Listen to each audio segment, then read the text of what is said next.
بڵاوکردنەوە بەڵگەنامانە بۆ پێکارەق بودجێکی زۆری بۆ پارت و لایەنە سیاسیەکان و ئەندام پەرلەمانەکان تەرخان کردووە لە بودجێ ساڵانەی گشتی کە بە بەراورد بە بودجەکانی تر و ئەو کێشە و مەشاکلێک لە نێو خۆی عێراق تا ئێستا لایەنەکانی دیکەی گرتوتەوە بودجێکی زۆرە لەسەرم بابەتە قسە دەکەم وایە بۆچی بەبەردەوام ڕخنە لە بوونی دەسەڵاتێکی شەفاف و گەندەڵی لە عێراق دەگیرێت لەگەڵ میوانەکەم بەڕێز غازی لامی شۆڤەکاری سیاسی کە لە بەغداوە لەگەڵمە بەڕێز غازی ئەم بەڵگانەی کە بڵاو کراونەتەوە لەسەر ئەم بڕە بودجەی کە بۆ پارت و لایەنە سیاسیەکان دیاری کراوە لە بودجەی ساڵانەی گشتی ئایا ئەمە ڕێگە پێدراوە بۆچی وەزارەتی دارایی ئەم بودجەی تەرخان کردووە بە پێی یاسا دەکرێت مامەڵە لەگەڵم بابەتە بکرێت؟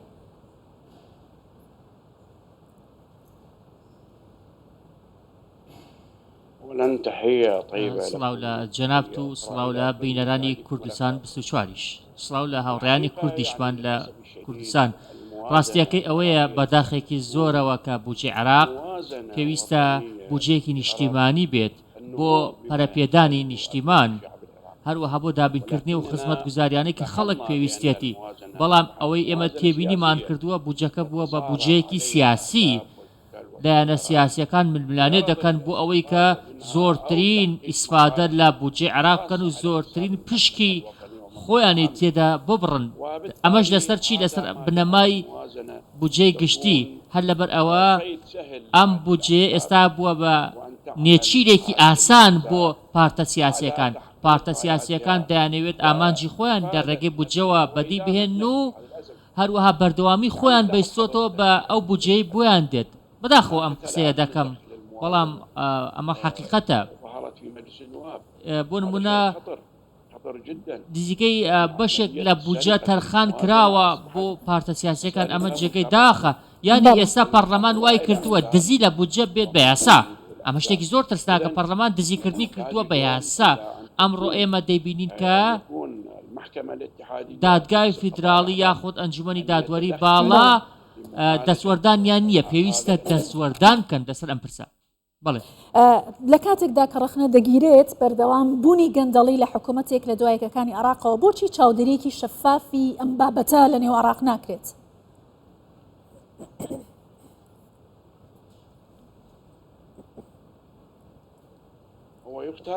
ئەوە پێویستە کە چاودێری هەبێت لەسەر بودجە.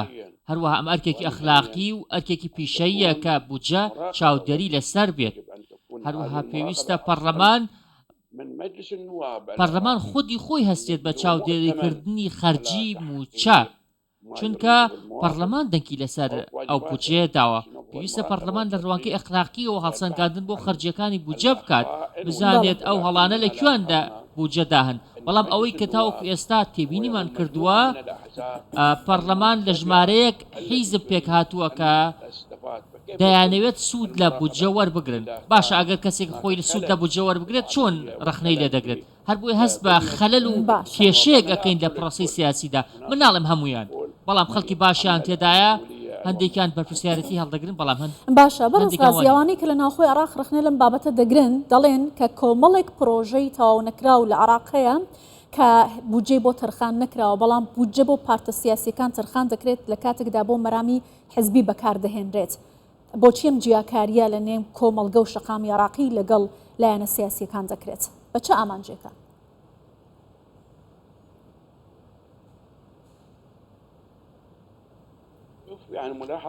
ئەوە تێبینێکی جوانە.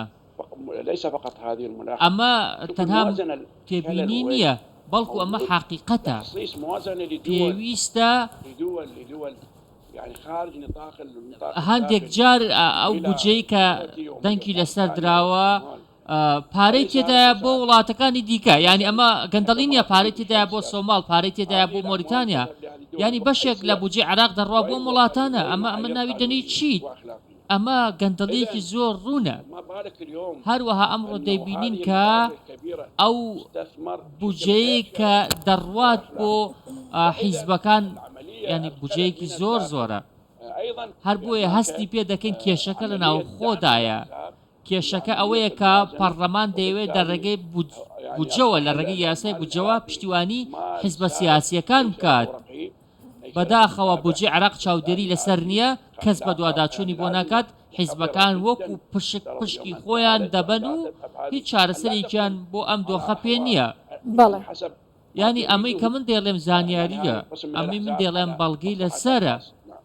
بەڵێ باشە ئەوەی کە لە وەزارەتی دارایی عێراق یا بڵین لە پەرلەمانەوە بوجە بۆم لایەنانە دیاری دەکرێت ڕێژەی بوجەکە دیارە بەڵام ناونیشانی ئەو بوجێ دیار نییە کە بۆ چمە بەستێک بەکاردەهێنرێت ئەم پارت و لایەنە سیاسیانە و ئەندام پەرلەمانانی کە لە عێراقم بوجێ وەردەگرن بۆ چمە بەستێک بەکاری دەهێنن تەنیا بۆ خزمەتی حزبیە یا بۆ استغلالکردنی ئەو بارودۆخەیە کە ئێستا هەیە لەلایەن وەزارەتی داراییەوە گواستویانەتەوە.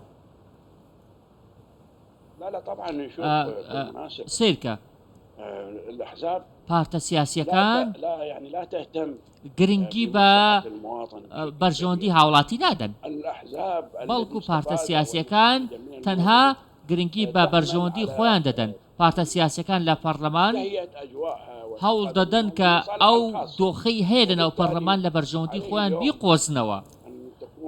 شتێکی دیکەش کە دەمەوێت باسی بکەم ئەوەیە کە پێویستە دەستوەردان بکرێت لەم بەهەدەردانەی پارە. داوا لە پەرلەمانتاران دەکەم، داوا لەو پەرلەمانتارانە دەکەم کە تاوەکو ئێستاش نیشتیمانیانە بیر دەکەنەوە هەڵسن بەڕێکردنەوەی هەڵەکان، هەڵسن بەڕێگریکردن لەو بەهەدەردانە گەورەی لە بودجەدا هەیە.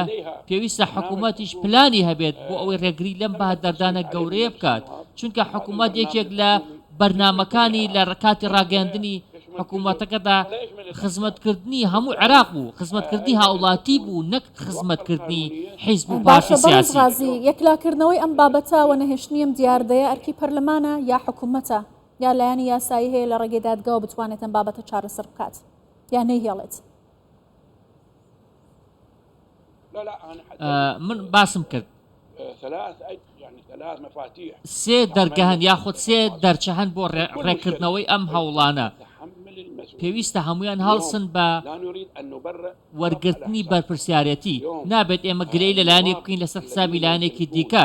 پێویستە سەرەتا پەرلەمانتارن وەکو وتم ئەو پەرلەمانتارانەی هەڵوێستێکی نیشتیمانیان هەیە، ئەو پەرلەمانتارانی کە دەیانەوێت کە بودجەیەکی باش و بەسوود بێت بۆ هەموو هاوڵاتیان کار بکەن. لەلایەکی دیکەەوە حکوومەتیش ئەرکی لەسرە، بە تایبەتی جەنابی سەرۆکوەزیران بێتە سەر خەت بۆ ئەوە ڕێگری لە بەهادەردانی پارە بکات، چونکە جەنابیان وتوێتی حکوومەتەکەم حکوومەتی خزمەتگوزاریە بۆ هەموو هاوڵاتیان نەک بۆ پارتە سیاسەکان. لایەنی سێمیش ئەنجومەنی باڵای دادوەری دادگای فیدراڵیە.